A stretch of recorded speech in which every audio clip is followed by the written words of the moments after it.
ਹੁਣ ਅੱਜ ਕੱਲ੍ਹ ਦੇ ਹਾਲਾਤ ਨੇ, ਤੁਸੀਂ ਇਹ ਸਾਹਮਣੇ ਦੇਖ ਰਹੇ ਹੋ ਵੀ ਵਾਤਾਵਰਣ ਦੇ ਵਿੱਚ ਧੂਆਂ ਬੜਾ ਆ ਰਿਹਾ, ਕਿਉਂਕਿ ਕਿਸਾਨਾਂ ਨੇ ਜੀਰੀ ਕੱਟ ਲਈ। ਜੀਰੀ ਕੱਟ ਕੇ ਹੁਣ ਉਹਨਾਂ ਨੇ ਅੱਗਾਂ ਲਾਉਣੇ ਸ਼ੁਰੂ ਕਰ ਦਿੱਤੀਆਂ। ਸੋ ਇਸ ਵਾਤਾਵਰਣ ਦੇ ਵਿੱਚ ਹਰ ਇੱਕ ਮਨੁੱਖ ਨੂੰ ਸਾਹ ਲੈਣ ਦੀ ਬੜੀ ਦਿੱਕਤ ਆਉਂਦੀ ਆ।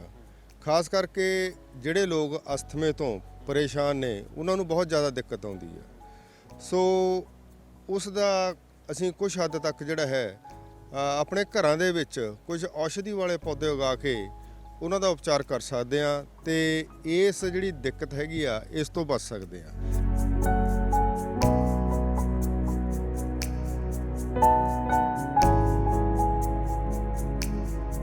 ਸੋ ਉਹਨਾਂ ਦੇ ਵਿੱਚ ਇੱਕ ਬਹੁਤ ਹੀ ਮਹੱਤਵਪੂਰਨ ਜਿਹੜਾ ਪੌਦਾ ਹੈ ਉਹ ਹੈ ਅੜੂਸਾ ਜਾਂ ਬਾਸਾ ਜਾਂ ਵਸਾਕਾ।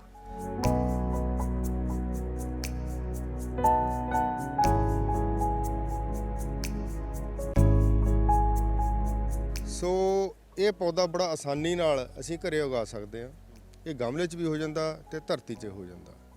ਸੋ ਇਸ ਦੇ ਜਿਹੜੇ ਪੱਤੇ ਨੇ ਉਹਨਾਂ ਦਾ ਇਸਤੇਮਾਲ ਕੀਤਾ ਜਾਂਦਾ। ਤਾਂ ਉਸ ਦੇ ਇਸਤੇਮਾਲ ਦੇ ਲਈ ਸਾਨੂੰ 5-4 ਪੱਤੇ ਲੈ ਕੇ ਕੋਈ ਇੱਕ ਗਲਾਸ 400 ਗ੍ਰਾਮ ਜਾਂ 500 ਗ੍ਰਾਮ ਪਾਣੀ ਦੇ ਵਿੱਚ ਉਬਾਲ ਲੈਣੇ ਨੇ।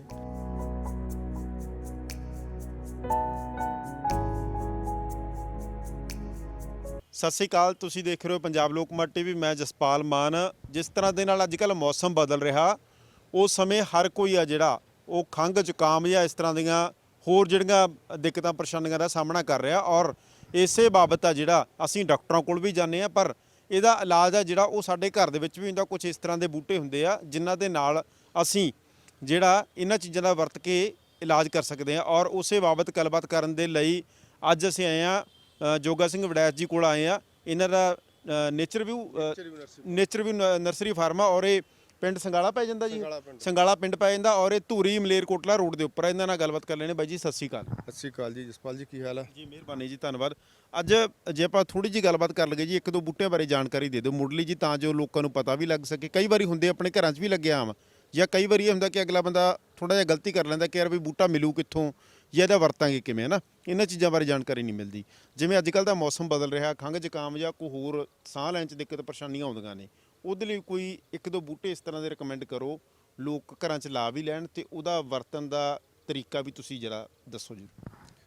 ਜਸਪਾਲ ਜੀ, ਜੋ ਹੁਣ ਅੱਜ ਕੱਲ੍ਹ ਦੇ ਹਾਲਾਤ ਨੇ, ਤੁਸੀਂ ਇਹ ਸਾਹਮਣੇ ਦੇਖ ਰਹੇ ਹੋ ਵੀ ਵਾਤਾਵਰਣ ਦੇ ਵਿੱਚ ਧੂਆਂ ਬੜਾ ਆ ਰਿਹਾ, ਕਿਉਂਕਿ ਕਿਸਾਨਾਂ ਨੇ ਜੀਰੀ ਕੱਟ ਲਈ। ਜੀਰੀ ਕੱਟ ਕੇ ਹੁਣ ਉਹਨਾਂ ਨੇ ਅੱਗਾਂ ਲਾਉਣੇ ਸ਼ੁਰੂ ਕਰ ਦਿੱਤੀਆਂ। ਸੋ ਇਸ ਵਾਤਾਵਰਣ ਦੇ ਵਿੱਚ ਹਰ ਇੱਕ ਮਨੁੱਖ ਨੂੰ ਸਾਹ ਲੈਣ ਦੀ ਬੜੀ ਦਿੱਕਤ ਆਉਂਦੀ ਆ। ਖਾਸ ਕਰਕੇ ਜਿਹੜੇ ਲੋਕ ਅਸਥਮੇ ਤੋਂ ਪਰੇਸ਼ਾਨ ਨੇ, ਉਹਨਾਂ ਨੂੰ ਬਹੁਤ ਜ਼ਿਆਦਾ ਦਿੱਕਤ ਆਉਂਦੀ ਆ। ਸੋ ਉਸ ਦਾ ਅਸੀਂ ਕੁਝ ਹੱਦ ਤੱਕ ਜਿਹੜਾ ਹੈ ਆਪਣੇ ਘਰਾਂ ਦੇ ਵਿੱਚ ਕੁਝ ਔਸ਼ਧੀ ਵਾਲੇ ਪੌਦੇ ਉਗਾ ਕੇ ਉਹਨਾਂ ਦਾ ਉਪਚਾਰ ਕਰ ਸਕਦੇ ਹਾਂ ਤੇ ਇਸ ਜਿਹੜੀ ਦਿੱਕਤ ਹੈਗੀ ਆ ਇਸ ਤੋਂ ਬਚ ਸਕਦੇ ਹਾਂ। ਸੋ ਉਹਨਾਂ ਦੇ ਵਿੱਚ ਇੱਕ ਬਹੁਤ ਹੀ ਮਹੱਤਵਪੂਰਨ ਜਿਹੜਾ ਪੌਦਾ ਹੈ ਉਹ ਹੈ ਅੜੂਸਾ ਜਾਂ ਬਾਸਾ ਜਾਂ ਵਸਾਕਾ। ਅੱਛਾ, ਇਹਦੇ ਤਿੰਨ ਨਾਮ ਨੇ? ਹਾਂਜੀ। ਸੋ ਇੰਗਲਿਸ਼ ਦੇ ਵਿੱਚ ਇਹਨੂੰ ਐਟੋਫੋਡਾ ਜਸਟੇਸ਼ੀਆ ਕਹਿੰਦੇ ਆ। ਸੋ ਇਹ ਪੌਦਾ ਬੜਾ ਆਸਾਨੀ ਨਾਲ ਅਸੀਂ ਘਰੇ ਉਗਾ ਸਕਦੇ ਹਾਂ। ਇਹ ਗਮਲੇ 'ਚ ਵੀ ਹੋ ਜਾਂਦਾ ਤੇ ਧਰਤੀ 'ਚ ਹੋ ਜਾਂਦਾ। ਸੋ ਇਸ ਦੇ ਜਿਹੜੇ ਪੱਤੇ ਨੇ ਉਹਨਾਂ ਦਾ ਇਸਤੇਮਾਲ ਕੀਤਾ ਜਾਂਦਾ। ਤਾਂ ਉਸ ਦੇ ਇਸਤੇਮਾਲ ਦੇ ਲਈ ਸਾਨੂੰ 5-4 ਪੱਤੇ ਲੈ ਕੇ ਕੋਈ ਇੱਕ ਗਲਾਸ 400 ਗ੍ਰਾਮ ਜਾਂ 500 ਗ੍ਰਾਮ ਪਾਣੀ ਦੇ ਵਿੱਚ ਉਬਾਲ ਲੈਣੇ ਨੇ। ਉਬਾਲ ਕੇ ਜਦੋਂ ਅੱਧਾ ਰਹਿ ਜਾਵੇ ਤਾਂ ਉਸ ਤੋਂ ਬਾਅਦ ਠੰਡਾ ਹੋਣ 'ਤੇ ਉਹਦਾ ਕੋਸਾ ਜਦੋਂ ਇਹਨਾਂ ਕੁ ਅਸੀਂ ਪੀ ਸਕਦੇ ਹਾਂ, ਉਸ ਦਾ ਸੇਵਨ ਕਰ ਲੈਣਾ ਚਾਹੀਦਾ। ਸੋ ਇਹਦਾ ਫਾਇਦਾ ਕੀ? ਹਾਂ, ਇਹਦਾ ਜਿਹੜਾ ਹੈਗਾ ਜੀ, ਜਿਹੜਾ ਹੈਗਾ ਆਪਾਂ ਨੂੰ ਐਲਰਜੀ ਹੋ ਜਾਂਦੀ ਆ। ਐਲਰਜੀ ਦੇ ਨਾਲ ਸਾਡੇ ਰੇਸ਼ਾ ਬਣਦਾ, ਤਾਂ ਰੇਸ਼ੇ ਦੇ ਨਾਲ ਸਾਡਾ ਜਿਹੜਾ ਹੈਗਾ ਰੈਸਪੀਰੇਟਰੀ ਸਿਸਟਮ, ਜਿਹੜਾ ਸਾਹ ਪ੍ਰਣਾਲੀ ਸੀ ਕਹਿੰਦੇ ਆ, ਉਹਦੇ ਵਿੱਚ ਰੁਕਾਵਟ ਆਉਂਦੀ ਆ। ਸੋ ਇਹ ਲੈਣ ਦੇ ਨਾਲ ਉਹਦੇ ਵਿੱਚ ਰਿਲੀਫ ਮਿਲਦਾ ਸਾਨੂੰ। ਸੋਜਸ਼ ਜਿਹੜੀ ਹੈਗੀ ਆ ਸਾਡੀ, ਬ੍ਰੌਂਕਾਈਜ਼ ਹੁੰਦੇ ਨੇ, ਉਹਨਾਂ ਦੇ ਵਿੱਚ ਘਟ ਜਾਂਦੀ ਆ। ਸੋ ਇਹਦਾ ਅਸੀਂ ਜੇ ਰੈਗੂਲਰ ਇਸਤੇਮਾਲ ਕਰੀਏ, ਜਿਵੇਂ ਜ਼ੁਕਾਮ ਹੋ ਗਿਆ, ਖੰਘ ਹੋ ਗਈ, ਤਾਂ ਜਿਨ੍ਹਾਂ ਨੂੰ ਵੀ ਅਸਥਮੇ ਜਾਂ ਦਮੇ ਦੀ ਪ੍ਰੋਬਲਮ ਆ, ਉਹਨਾਂ ਨੂੰ ਇਹਦੇ ਵਿੱਚ ਕਾਫੀ ਰਾਹਤ ਮਿਲਦੀ ਆ। ਸੋ ਮੇਰੀ ਸਭ ਨੂੰ ਇਹੀ ਬੇਨਤੀ ਆ ਵੀ ਇਹੋ ਜਿਹੜੇ ਪੌਦੇ ਨੇ ਹਰ ਘਰ ਦੇ ਵਿੱਚ ਮੌਜੂਦ ਹੋਣ ਤਾਂ ਕਿ ਅਸੀਂ ਦਵਾਈਆਂ ਤੋਂ ਬਚ ਸਕੀਏ ਜੀ। ਅੱਛਾ, ਇੱਕ ਆਪਾਂ ਹੋਰ ਗੱਲ ਕਰ ਰਹੇ ਸੀ ਵੜੈਚ ਸਾਹਿਬ ਕਿ ਬੰਸਾ ਬਾਰੇ ਵੀ ਆਪਾਂ ਗੱਲਬਾਤ ਕਰ ਰਹੇ ਸੀ, ਉਹ ਵੀ ਇਸ ਮੌਸਮ ਦੇ ਵਿੱਚ ਬਹੁਤ ਲਾਹੇਵੰਦ ਹੈ ਨਾ। ਉਹਦੇ ਬਾਰੇ ਵੀ ਥੋੜਾ ਦੱਸ ਦਿਓ। ਸੋ ਇੱਕ ਇਹਦੇ ਨਾਲ ਦਾ ਹੋਰ ਪੌਦਾ ਹੈ ਜੀ, ਉਹਨੂੰ ਕਾਲਾ ਬਾਂਸਾ ਕਹਿੰਦੇ ਆ। ਸੋ ਉਹ ਵੀ ਜਿੰਨੇ ਵੀ ਸਾਡੇ ਸਾਹ ਪ੍ਰਣਾਲੀ ਦੇ ਰੋਗ ਨੇ ਉਹਨਾਂ ਦੇ ਲਈ ਬੜਾ ਲਾਹੇਵੰਦ ਆ।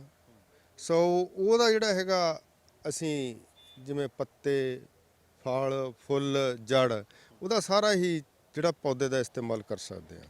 ਸੋ ਇਹ ਜਿਹੜਾ ਪੌਦਾ ਹੈਗਾ ਇਹ ਤਕਰੀਬਨ 3500 ਈਸਾ ਪੂਰਵ ਸਾਡੇ ਭਾਰਤ ਦੇ ਵਿੱਚ ਪਾਇਆ ਜਾਂਦਾ। ਅੱਛਾ ਜੀ। ਸੋ ਇਹਨੂੰ ਵਰਤਾਂ ਹੀ ਕਿਵੇਂ? ਹਾਂ, ਇਹਦੇ ਵਰਤੋਂ ਦਾ ਵੀ ਤਰੀਕਾ ਉਹੀ ਆ। ਇਹਦਾ ਵੀ ਕਾੜਾ ਬਣਾ ਕੇ ਲੈਣਾ। ਸੋ ਇਹਦਾ ਕਾੜਾ ਬਣਾ ਕੇ ਲਵਾਂਗੇ। ਇਹ ਕਫਨਾਸ਼ਕ ਆ। ਅੱਛਾ। ਜਿੰਨੇ ਵੀ ਸਾਡੇ ਕਫ ਬਣਦੀ ਆ ਜਿਹਦੇ ਨਾਲ ਸਾਨੂੰ ਸਾਹ ਲੈਣ ਦੇ ਵਿੱਚ ਦਿੱਕਤ ਆਉਂਦੀ ਆ, ਸੋ ਉਸ ਦੇ ਨਾਲ ਲੈਣ ਦੇ ਨਾਲ ਇਹ ਸਾਡੀ ਸਾਹ ਪ੍ਰਣਾਲੀ ਜਿਹੜੀ ਹੈਗੀ ਆ ਇਹ ਬਿਲਕੁਲ ਤੰਦਰੁਸਤ ਹੋ ਜਾਂਦੀ ਆ। ਤੇ ਜਿੰਨੇ ਵੀ ਮਤਲਬ ਕਿ ਪ੍ਰਾਣੀ ਨੇ ਉਹਨਾਂ ਨੂੰ ਸਾਹ ਲੈਣ ਦੇ ਵਿੱਚ ਕੋਈ ਦਿੱਕਤ ਨਹੀਂ ਆਉਂਦੀ, ਤੋ ਆਪਣੇ ਆਪ ਨੂੰ ਬੜਾ ਹਲਕਾ ਫੁਲਕਾ ਮਹਿਸੂਸ ਕਰਦੇ ਨੇ।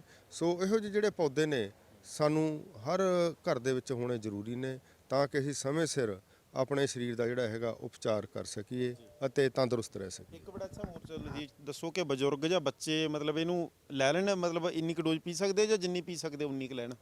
ਹਾਂ, ਦੇਖੋ ਬੱਚਿਆਂ ਨੂੰ ਜਿਹੜੀ ਡੋਜ਼ ਹੈ ਉਹ ਘੱਟ ਦਿੱਤੀ ਜਾਵੇ। ਸੋ ਬਜ਼ੁਰਗ ਨੇ ਜਿਹੜੇ ਉਹਨਾਂ ਦੀ ਡੋਜ਼ ਨੈਚੁਰਲੀ ਵੱਧ ਹੋਣੀ ਆ। ਸੋ ਇਹ ਏਜ ਦੇ ਲਿਹਾਜ਼ ਦੇ ਨਾਲ ਜਿਹੜਾ ਹੈਗਾ ਆਪਾਂ ਦੇ ਸਕਦੇ ਹਾਂ। ਜਿਵੇਂ ਬੱਚੇ ਨੇ ਉਹਨਾਂ ਨੂੰ 5 ml ਦੇ ਦਿਓ, ਬਜ਼ੁਰਗ ਨੇ ਉਹ ਵੱਧ ਲੈ ਲੈਣ। ਠੀਕ ਆ। ਸੋ ਇਸ ਦਾ ਸਾਨੂੰ ਇਸਤੇਮਾਲ ਕਰਨਾ ਚਾਹੀਦਾ। ਜੇ ਮੰਨ ਲਓ ਆਪਾਂ ਨੂੰ ਕੋਈ ਦਿੱਕਤ ਨਹੀਂ ਹੈਗੀ, ਆਪਾਂ ਵੈਸੇ ਵੀ ਲੈ ਲੈਣਾ ਮੌਸਮ ਦੇ ਹਿਸਾਬ ਨਾਲ, ਕੋਈ ਇਹਦਾ ਨੁਕਸਾਨ ਤਾਂ ਨਹੀਂ ਹੈਗਾ? ਨਹੀਂ, ਕੋਈ ਨੁਕਸਾਨ ਨਹੀਂ ਹੈ ਜੀ, ਕਿਉਂਕਿ ਮਾੜਾ ਮੋਟਾ ਤਾਂ ਦੇਖੋ ਪਰੇਸ਼ਾਨੀ ਸਭ ਨੂੰ ਹੀ ਆਉਂਦੀ ਆ। ਹੁਣ ਜਿਸ ਤਰ੍ਹਾਂ ਦਾ ਵਾਤਾਵਰਨ ਸਾਡਾ ਦੂਸ਼ਿਤ ਹੋ ਰਿਹਾ, ਇਹਦੇ ਸਾਹ ਲੈਣ ਦੀ ਦਿੱਕਤ ਸਭ ਨੂੰ ਹੀ ਆਊਗੀ। ਜਿਸ ਤਰ੍ਹਾਂ ਧੂਏ ਨੇ ਸਾਡੇ ਸਵਾਸ ਦੇ ਨਾਲ ਅੰਦਰ ਜਾਣਾ, ਸਾਡੇ ਫੇਫੜਿਆਂ ਦੇ ਵਿੱਚ ਜਿਹੜਾ ਜਾਣਾ, ਤਾਂ ਉਹ ਧੂਆਂ ਜਾ ਕੇ ਅੱਗੇ ਮਤਲਬ ਨੁਕਸਾਨ ਕਰੂਗਾ।